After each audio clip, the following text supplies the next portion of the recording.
Teenage Mutant Ninja Cyborgs, Teenage Mutant Ninja Cyborgs. Go Power Rangers.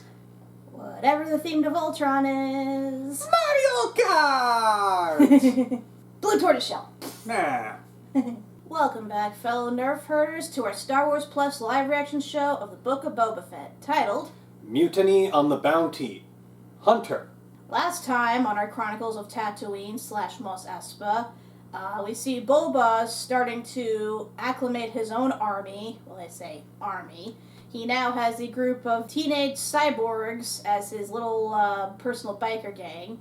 He has a new pet Rancor, and he has his own machete there to train it to kill everything in sight. So, it was a good start.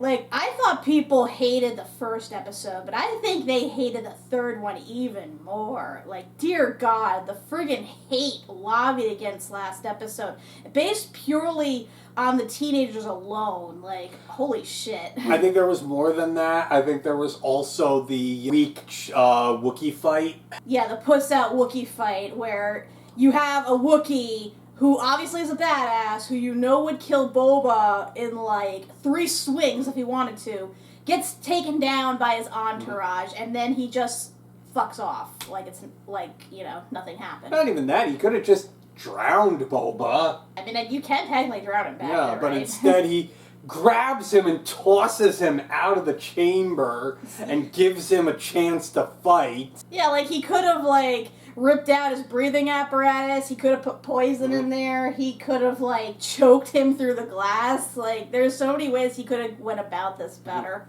And I'm like, where was security on this? Where were the Gamorreans? Where were the biker gang? Where was Fennec?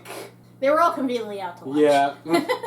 And not only that, but also the fact that the Hutts apparently aren't the big baddies, at least not how we thought they would be. No, it's not them, it's the mayor. Oh no, it's not them, it's the Pikes. Oh no, it's not them, it's some other gang. It's like, who's the bad guy? Come on. Pick someone and stick with it already. And then there was the whole eye joke with the cyborg. Like, really? Dad joke. But I think the biggest sin with this is that a lot of people are arguing that Boba is acting more and more out of character. And it kind of confuses me because I never really thought he had a character to lose.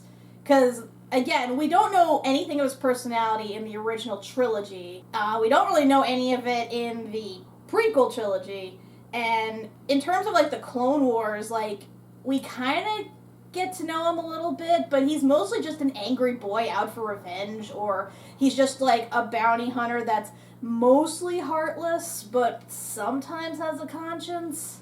I was actually listening yesterday to the Fake Doctors Real Friends podcast, and I think Donald and Joel kind of said things in a way that kind of makes sense to me. I don't think it really excuses it, but basically, because they kind of did the bounty hunting Mandalorian first with the Mandalorian, and they decided to do this, they didn't want to do the same exact thing again, and I think that kind of hurts it. Yeah, I can kind of see that, but I don't know, it just feels off, because while Mando is a bounty hunter, you know he has a conscience, and because he's an original character, you could take a lot of liberties with him. You could still have him do questionable things, but at the same time, still have him be honorable.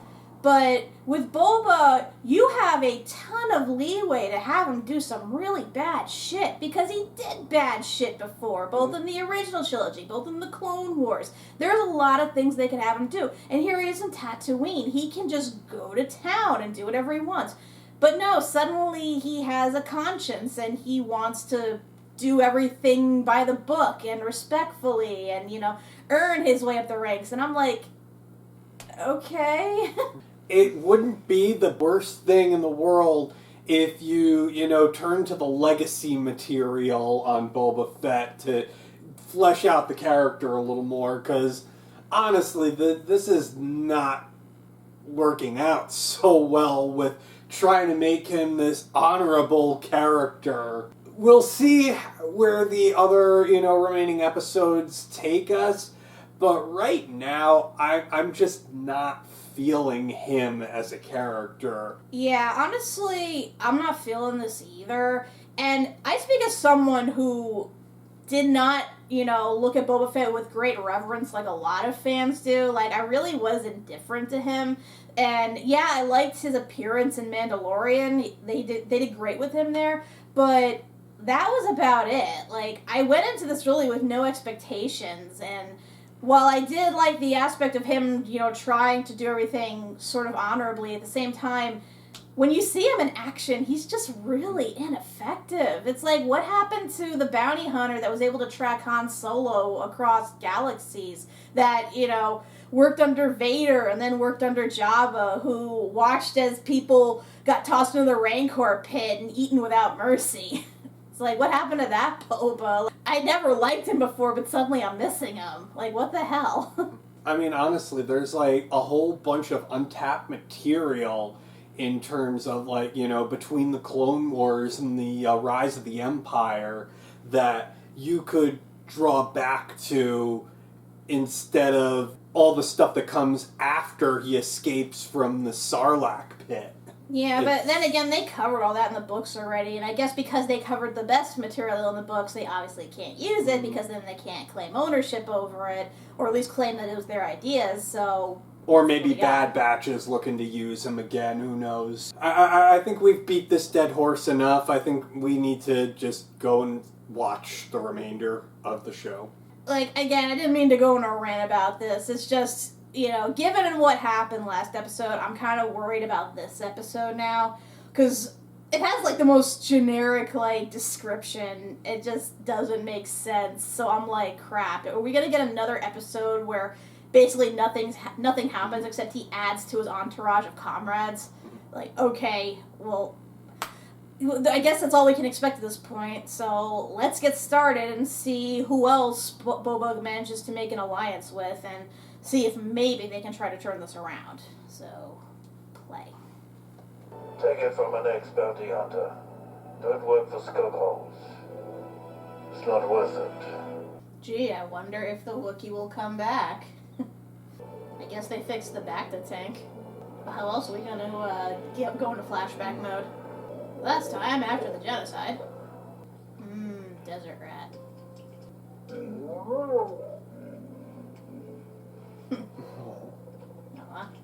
Here you go. Who's your good panda? Who's your good panda? I wonder if it has 5 stomachs like a cow. So that's what pork tastes like. Ooh, UFO. Wait a minute. So is this when he finds Fennec? I think that guy might be dead. Okay, so this was after Mando paid a visit. Yeah. The first time. Ooh, a corpse. Time to get new. At least we'll figure out how he managed to fix her and give her robotic innards. I wasn't aware he could do that. Oh, I come from a land, from a faraway place, where the caravan camels roam. Okay, so we got more cyborgs. Look, it's Dr. Insano. Did we wander to like a cyberpunk steampunk convention or something? Yes, bring her to the club. That's the perfect place to seek Metablade. I'm just gonna put this right here. Y'all good, right? This woman is about to die. Well, you should have started with that. Or, you could have threatened his life. Considering he's probably one of the only people around here that has the ability to perform surgery like this. This feels more like a tattoo shop than anything. It does. It looks like the arm that John Silver has in Treasure Planet. So you can just completely remove someone's innards and replace with robotics like that without killing them? I imagine it's not that simple of a process. So does she not have blood anymore? I'm gonna bruise her up. Cover all that beautiful machinery. Yeah, who cares about infection? Who cares that we live on a planet full of sand? But it's rough and coarse and it gets everywhere. Doesn't matter. Yes, leave her on the ground after she had life-saving surgery.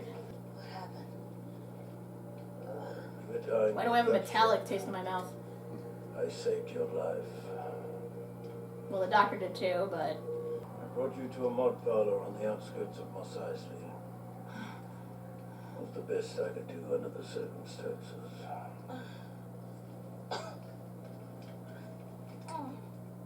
Take the FYI, back you up. don't want to eat solids for a while. You are Master Assassin Fennec of the Midroom. I looked you up on Wikipedia. I take it I'm worth more alive, huh? I am Boba Fett. Boba's dead. I was left for dead on the sands of Tatooine. In the sands. Rumors of my demise are greatly exaggerated. I was rescued by the Sand People. So we're still calling him that? They took me in, treated me as one of their own. Helped me recover my fire spray gun shoe. Where is it? Jabba the Hutt's palace. If the ship is yours, why don't you just ask for it back? Because I might not like the answer. Without my armor, I'm less persuasive. Although I am wondering what would happen if he did ask for it nicely. Any idea how many guards? I can't tell. The gate opens, some come out, some go in. Let's take a closer look. Nobody ever goes in, and nobody ever comes out. Well, sometimes they do. No, I'm surprised they're not already marketing this as like a viable drone. Give it time. Then again, I'm wondering how they would make just a sphere be able to float like that. I mean, in place, yes, but... It's time to say farewell, my friend. You served me well. Ugh. Yes, I know I'm gonna miss you too. Time to make you into burgers. Find other panthers. Make baby panthers. Go. I don't want you anymore. Just leave. You're free to roam the Dune Sea. Okay. You wait until we get your ship back before you do that? 5 minutes later, that bantha was eaten by the pike dragon. What's next, Bear? I'm gonna kill that bloated pig who double-crossed me. Take his throne. You went ahead of Godra. Why not? I'm tired of working for idiots who are gonna get me killed. The Tuskens. Also, I don't recall, Jabba or Bib double-crossing you. It's because they didn't fish you out of the Sarlaac pit, you consider that double cross? Behind. See, I've been wondering where Slave 1 had been this whole time. Got this like a video game. There are too many guards. You stowed it that deep? Time their patrol. And go in quiet. So this whole thing is going to be a heist and how they got back Slave 1. Gee, I wonder if they'll get it back. Did you see how many minutes long this one was? I didn't. So this better be the same length as episode 2, because if this is the same as the other episodes, then I don't know, man. Looks like it's about like 48 minutes. Okay, that makes sense. It's cook pots.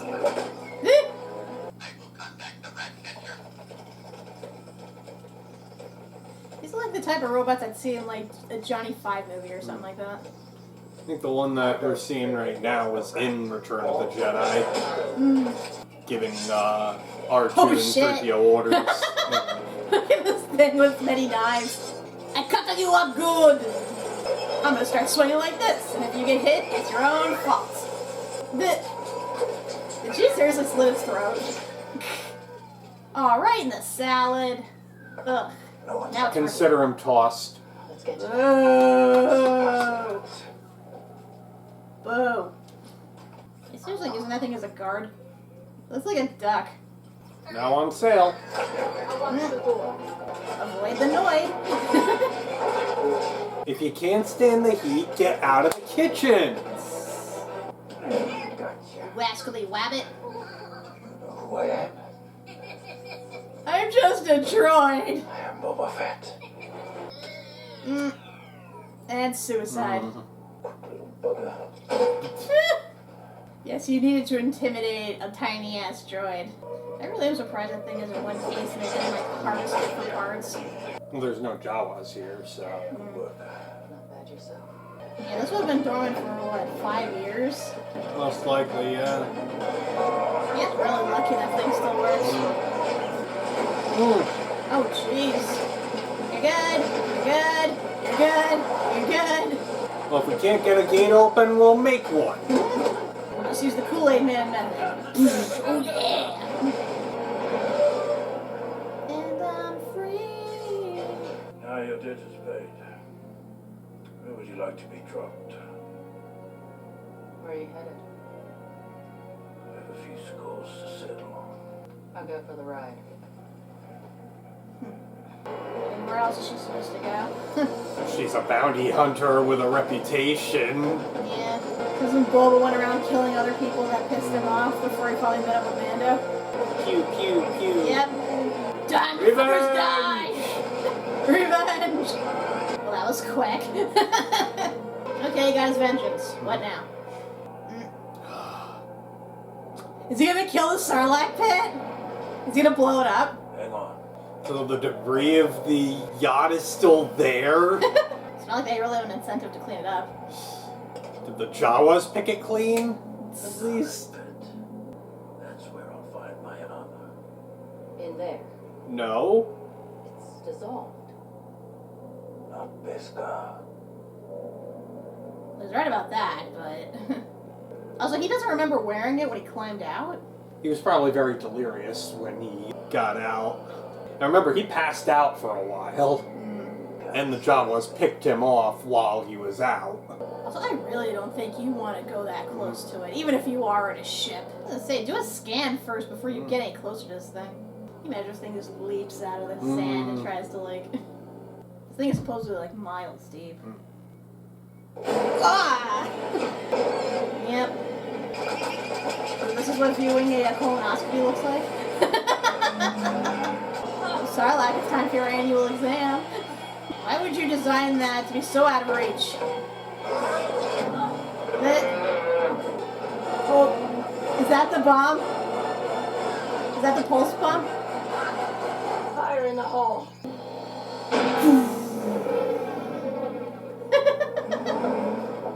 Is it dead? Did you kill it? It was tentacles all along. Well, he killed the dreaded Sarlaac pit. Next time, don't touch my buttons. You ass! Next time, don't save my life. Oh, I went back in. Ugh. My armor's not down there. It served its purpose. It saved you from the acid. What you need to find is a Bacta tank. So wait, he dove back in there with the dissolving acid without a helmet or anything else. That's why he's so fucked up and why he has to be in a Bacta tank all the time? If I'm going to start a house, I need brains and muscle. You have both. Is this a marriage proposal? But I'm an independent contractor. I can offer you something no client ever has. What's that? Loyalty. I will cut you in on the success and pledge my life to protect yours. Living with the Tuscans has made you soft.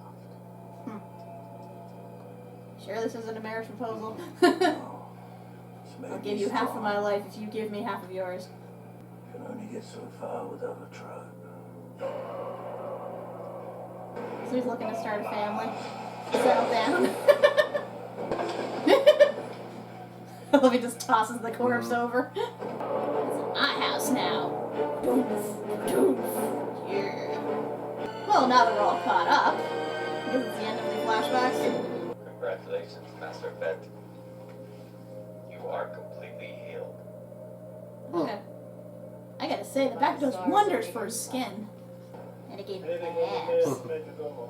The mods are coming to the streets of Masespa. If he's here, they will find him. Eyes up here, Fennec. You sure that's a good idea? He's still here.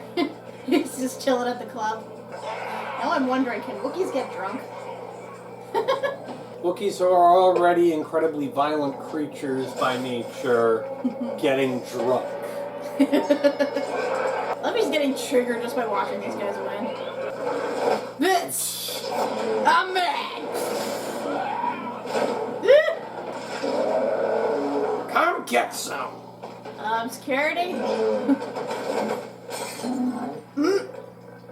Oh, you did not. Bro, You just signed your funeral. You signed your own death I certificate. think you've made your point. Thousands once cheered such a display, but those days have passed. You're not helping now. These more civilized times. There. Isn't that better? You have nothing left to prove. You are a champion. You are above such pettiness. Now, you have run up quite a bar tab, Santa, so let's say you release this customer, these fine folks get back to their fun, and in return, I will wipe your debt off the books.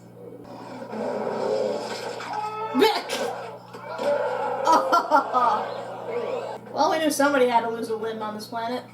I mean, she got a 15 in charisma, so that was something.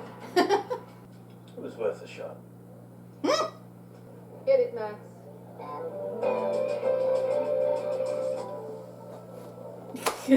Okay. That was a scene that happened. Okay. Well, we needed exposition on his backstory It's somehow. like you could use a job. You know, you could have asked him before. But whatever, I guess it just wasn't the right time. You were all once captains under the Hutt, but you quickly left the family when Fortuna claimed to be the heir. He was a terrible leader with no right to the throne. You all accrued wealth and riches under Jabba the Hutt. You can again, if you listen to Boba Fett. So if Fortuna was that shitty a boss, then how do you stay in power for 5 years before being Based on that he throne. assassinated him? Why do you deserve to be the daimyo? What prevents us all from killing you and taking what we want? I feel Lamar.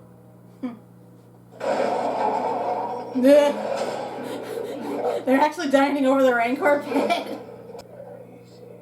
Bleh. Please, sit.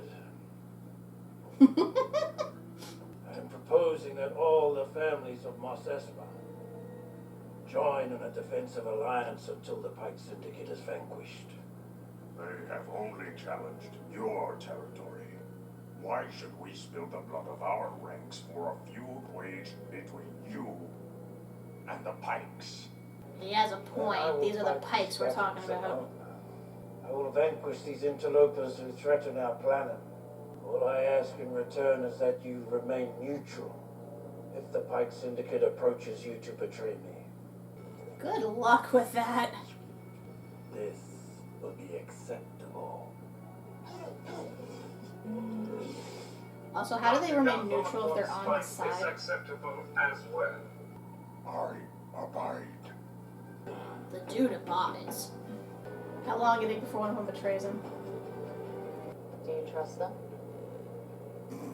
I trust them to work in their own self-interest. My deal is a lot better than what the Syndicate would offer. For They may be now. stubborn, but they are not foolish enough to see that the Pikes will eventually take over the whole planet. How much treasure do we have in reserve? I have plenty of credits. What I'm short on is muscle. Credits can buy muscle. If you know where to look. I wanted muscle. Credits can buy many muscles. Explain. Okay, so I guess we're finally caught up now, right? I guess. That was it, right? Nothing but main plot from now on, right? We'll see. So the entire reason he wants to be a crime boss is that he's looking to retire, settle down, and start a family. Is that basically the gist of all this? More like he's getting too old for this shit. Oh, yeah. Well, as I predicted, he added more to his entourage. Assuming that none of the families betray him, which they most inevitably will. So he's going up against the Pikes, the Mares, and I guess inevitably the Hutts. Is that about right? I guess so. That also doesn't explain how he was able to eventually find the Marshal and realize that Mando had his armor and all that. Well, the Marshal, that was like the second time he visited Tatooine, right? I don't think he ever left Tatooine between... No, I mean, that's the second time Mando. The second time Mando, yes. Right. So Yeah, no. Wait, probably third time. the first time he took that bounty, That's when he faced Fennec and nearly killed her. Then he left. And then he came back the second time, and that's when he met the Marshal and discovered the armor, and he took the armor. That's when Boba saw it. Hard to say, given what, all the stuff that was going on in the finale of season 1. Well, I'd say that was about a little more even than before. Not as much. Hard to say. It still feels ultimately uneven. Yeah, I mean, still a lot of time on the backstory, but then again, we had to establish how he and Fennec became best bros and why she follows him and so on and so forth. Setting up that damn heist took forever. I was concerned it was going to be like the entire episode. It's like the time management on this. It's like, you could really cut out a lot. It does not need to be that long. There's, letting a scene breathe, and then there's just letting a scene breathe and nothing fucking happens forever. Yeah, because it's like, we know he's going to get Slave One back. We know Fennec's going to ultimately join him. The only thing I wasn't expecting was A, for him to instantly take out the biker gang that killed the Tuskens, and B, for him to take out the fucking Sarlaac pit with his, was it a pulse bomb or pulse grenade?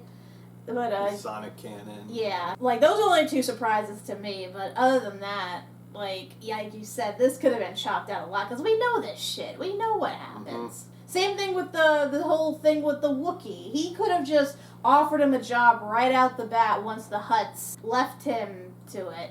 They didn't have to have that whole thing with the fight in the gambling parlor and her giving that whole speech to calm him down. Like, I get it. It's backstory and exposition that we not necessarily need to know, but it's nice to know, but it's still, pointless. I mean, are we gonna care about this Wookiee? Is there reason to be building him up? I think this is more catering to fans, because I know he's, apparently a fan favorite in the comics, because he fought Boba Fett before, so he is an established character. So this, I think, is just a callback to that. But even then, it's like, this is unnecessary. It's like, you could have had another character just say, 3 lines of dialogue explaining his backstory, and then just have him get hired. It just didn't need the whole thing. You could have been like, I get it, you've hit on hard times. If you drop this guy, I'll drop your tab. That's all we needed. I think the actress just really wanted a monologue.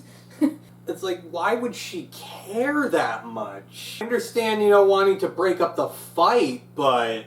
I think because Wookiees are really, prideful, she was trying to appeal to his pride and talk him down, because really, who's going to be stupid enough to get in between a Wookiee and his opponent? I mean, for the most part, she succeeded, except for the part where she brought up his freaking tab. Or, why not have Boba actually say that dialogue and stroke his ego and then offer him the job? That would make much more sense. Yeah, and it would also add to his ability as a leader to schmooze over his allies. That really rubbed me the wrong way, that whole scene. It was wrong. How did Boba even know he was there? He kind of just let the guy go off on his own and, didn't really follow up on looking where he went afterwards, so I don't know. This scene was, ding, entirely pointless. You can honestly say that about a lot of this series. There's a lot of just pointless things. I mean, I know the ultimate build-up is him taking on the Pikes and trying to get rid of them, and then I guess ultimately the Hutts, so he can just rule the whole planet as is, but even then, I don't know, this just feels like a lot of build-up for what'll probably be a disappointing climax. I agree. I completely agree. I don't think I'm going to be satisfied in the least when this ends. I'm just going to be glad it's over. Obviously he needs more hired help, but I'm just wondering where exactly he's going to get that, aside from the established characters we've already met. I'm wondering if he's going to call in, former bounty hunters, or, mercenaries. I mean, imagine if he got the Bad Batch in. If they're still around. Right, I doubt it, but still. Obviously, we still need, to find out what happens in Season 2. Right. Although, I do remember hearing that Tamara is interested in reprising Clone Troopers, including Rex. So... I would love that. Yeah, if they brought in Rex, that would work. Well, canonically, it makes sense. He was still alive by the time the original trilogy happened. And I assume a little bit afterwards. I know he was old by that time, but he was still alive. Yeah. But yeah, other than the pacing, like, the action was okay, I guess. But, I don't know, a little bit sparse. Like, I definitely jumped, and it was a bit tense witnessing the whole Sarlaac scene. Although I kept thinking to myself, he's gonna blow it up. He's gonna blow it up. I mean, come on, he has to blow it up. But yeah, other than that, again, this is another underwhelming episode, and we only have, what, 2 more episodes after this? 3. We're over the hump. Okay. So we just saw the 4th episode, so there's 3 more episodes to go. Okay. I'm guessing the last 3 is him preparing for war and whatnot. It's all downhill from here. I mean, we've already been downhill, in my opinion. This is more just... Oh, we can go further downhill. I don't think we can go hit rock Sarlaac bottom. deep if we wanted to. I also want to know why they decided to so heavily guard the Slave One ship. Especially, like, given that you probably have a bunch of bounty hunters that come to the palace on the regular. I would have thought there'd be more ships there. I mean, this is Bib we're talking about. Maybe because he was so afraid of the other cartels, like, assassinating him, he just kind of cut off access to everyone, including bounty hunters, because, I mean, they work for whoever pays the most. That they could easily turn tail on him if they wanted to. I'm surprised he didn't, like, just sell the Slave One to somebody else. He probably forgot it was even there, if we're being honest. I mean, how long did it lay dormant and in one piece at that? It was probably just one of those underground garages that, like, nobody thinks about until they're like, you know, I'm wondering how this thing is doing after all this time. But yeah, the fact that it remained in one piece that long and still worked, that was surprising. Then again, this is sophisticated space technology. It's not a car. I still don't understand why Boba thinks that Bib and Jabba double-crossed him when everybody just thinks that Boba was dead. I don't understand that either. Yeah. First off, it's like, he's fighting with Luke, and winds up, like, he jumps, gets his jetpack, pulled off or whatever, and goes flying into the Sarlaac pit. So the rebels were the ones that ultimately got him there. Han's the one that actually shot him down, and he was, like, partially blind at that point. Yeah, I don't understand his mentality about that. I'm like, you failed at your job, you pussed out in a fight against someone who couldn't even see, and then you fell into the pit. How is that their fault exactly? Like, what did they not say that, like, give him advance notice that a Jedi was coming, that Luke Skywalker was coming? They didn't even fucking know he was coming. Mm-hmm. Well, I mean, they kind of did. I mean, they were ready for him when Leia snuck in, and when Luke went to go get her, so I don't know. But yeah, what he said made no sense. Yeah, I don't understand that. Fellow nerds, please point out if this actually did happen and we're just not remembering it correctly. I still can't wrap my head around that. It just feels like it's an excuse for him to just off Bib without it making him look like he's a bad guy, even though at the time he kind of was a bad guy, so whatever. Yeah. Like, I can understand Boba kind of getting fed up with this shit over, serving employers who don't know what the fuck they're doing. But clearly, after bringing Han Solo and Carbonite to Jabba showed him a lot of favor. Mm-hmm. Jabba was very pleased and treated him like royalty. Mm-hmm. So I don't understand why he thinks that he was betrayed at all. Like I said, I think this is just to make it sound like Boba's justified in just offing Bib Fortuna the way he did without making it sound like he was, like, bloodthirsty, even though they kind of implied in this original that he was bloodthirsty. But I don't know. So I guess next 3 episodes from here is just building up to the finale. Him amassing his army, him taking on the Pikes, getting them off Tatooine, theoretically, and then the Hutts probably making their move once they do. Hopefully the pacing gets better with that now that we have the one singular storyline, because I'm hoping now by this point we are done with the flashbacks, because what the fuck else is there aside from what happened in Mandalorian? Yeah. Or, from the before times. I guess. But I mean, like, this was only, like, I want to say less than a year until he officially met up and got his armor back again, so what else really was there? Unless he tries to fight the Empire or something, which I highly doubt it. Yeah. I mean, he friggin' worked for them, so I don't know how that would make sense. Then again, he'd probably be pissed off because they told him no disintegrations. Watch him go up to a stormtrooper and be like, oops. Yeah, but I guess we'll wait and see next time when we start building up for this inevitable war. So until then, I'm Kat MacBerrie. I'm Doug MacBerrie. And remember, everybody, always let the Wookiee win. Because he will tear your arm off.